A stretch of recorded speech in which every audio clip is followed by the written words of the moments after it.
Hey everybody, welcome to day 21. Wow, I am so close to the end of my little marathon. It's been a very fun time. So I'm going to be doing 26 days, and so yeah, just 5 more days after this.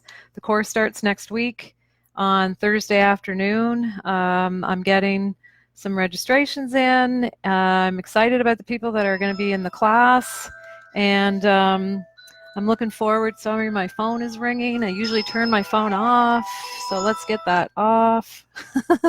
um, yeah, so I'm looking forward to spending some time with people in the course, and I think it's going to be really good. So I'm going to talk today a little bit about conflict and personality type. Even though I don't spend a lot of time on this in the course that I have coming up, I'm a little bit obsessed with Myers-Briggs and how personality type impacts conflict, and I have been for a really long time, ever since I was introduced to it by my colleague Vern Smitheram at UPEI. So Vern and I and some other people like Julie Devon-Dodd and Jill Lightwood and Donna White and Bethany Doyle and some other great people were involved in creating the Center for Conflict Resolution Studies at UPEI, and we always liked taking each other's courses. So one of the courses that Vern taught was understanding conflict through personality type. So that was my first introduction to Myers-Briggs and personality type and how that might impact. And I remember reading my personal assessment. So this would have been probably, I don't even know, 20, maybe 15 years ago. I'm not really sure. And I remember reading it and feeling like, wow, this piece of paper gets me. And I remember reading things about myself that I didn't know in my head were true, but I knew it just resonated with me. And it was just fascinating to read those things about myself and just to get a better understanding of myself and maybe why I do some of the things I do or say some of the things I say or whatever. So I set out to learn quite a bit more about personality type and in particular its impact on conflict. And I am now and have been for a number of years now a certified Myers-Briggs assessor. I now when I mediate with people, if they let me, one of the first things that I do is I actually do their Myers-Briggs assessment because it comes up anyway, and conflict is impacted by personality type so much. And I talk about it anyway with people that I mediate conflict with. I talk about it in all the courses that I do. I just started actually doing the assessments for people, and it just opens up eyes. It opens up understanding. When you can understand yourself and why you might do some of the things you do, or why you might need some of the things that you need, and then you can understand the people maybe that you're in conflict with, or the people that you work with. It really, I find, helps to diffuse conflict quite a bit. Doesn't necessarily solve it, but sometimes it actually will solve it. You know, people will actually say, wow, okay, now I have a better understanding of why you reacted that way, or why you said that thing, or why what I said or didn't work for you. So it's really so useful. There's lots of different personality assessment type things that you can do. I use Myers-Briggs. It's based on the work of Carl Jung, and most of the personality type stuff is, you know, so there's a lot of color things. I can remember many that I've done over the years.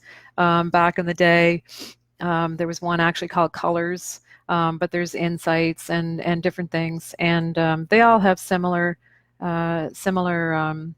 focuses, I guess. But the one that I have expertise in is Myers-Briggs, and so I talk a lot about that I talk a lot about it in general conversation, but definitely when I'm talking about conflict. Introvert, extrovert, there's some typical conflicts that come with that.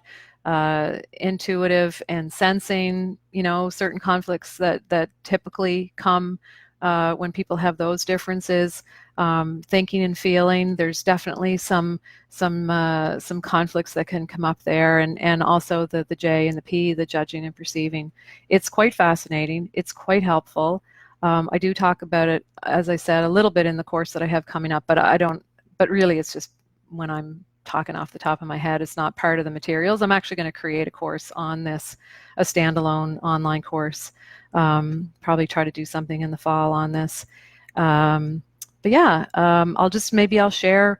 I'll share maybe a couple of typical conflicts in one or two of the dichotomies, and then leave you to muse about that. But you know, I think about introverts and extroverts, where introverts would tend to think internally before they put it out to the world.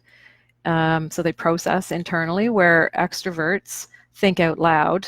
I'm an extrovert, hence these live musings, and why I've been enjoying them so much, I think. And, you know, so a typical conflict that might happen between an introvert and an extrovert is the extrovert is maybe trying to engage the introvert in conversation. Maybe they throw out a question or an idea. The introvert is processing, they're thinking about it, and the extrovert feels like, are you listening to me? Are you even paying attention to me? Because they're not getting a response back, but they don't understand. They are getting a response, it's just not verbalized yet. It's still in the person's head, where, you know, an extrovert, because we process out loud, we are maybe brainstorming out loud, and the first idea or the first thought that comes out isn't typically the one that we would finish with, right? Because we're processing and we're doing it out loud. But an introvert might hear the first thing out of an extrovert's mouth and say, okay, that's what they think. And then 2 minutes later, the extrovert might say something else, and the introvert will be like, well, you just said X, now you're changing your mind. And I can remember having a conversation with someone who I do a lot of work with, who is an introvert, and before she really understood that the difference between us, she would hear me say something, and then a month later we might have the conversation again, and I would say something else, and she said, well, last time you said this, and I'm like, I don't even remember saying that.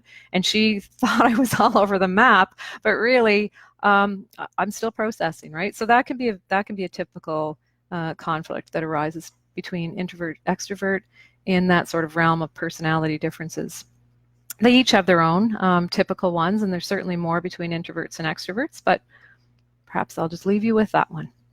So have a great afternoon. The sun is shining. Spring is sprung. It's very exciting. Talk to you tomorrow.